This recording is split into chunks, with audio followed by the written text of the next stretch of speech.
Hey guys, how's it going? My name is Adam. Today I'm going to show you how to freeze your location on Snapchat. So first of all, open up your browser, and here it says if you want to freeze your location on iPhone or your location on Snapchat, you need to go ahead to your settings on the Snapchat basically, right?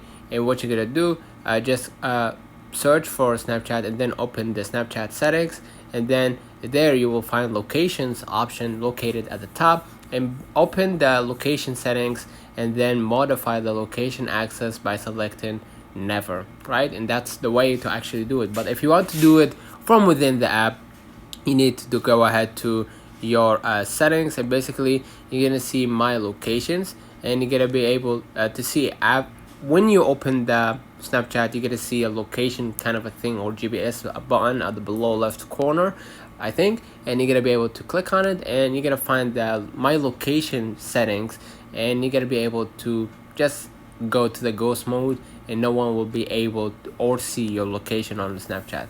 Turn on the comments if this video helped you. Don't forget to like and subscribe. Don't forget to follow us on social media, and definitely we will see you in the next one.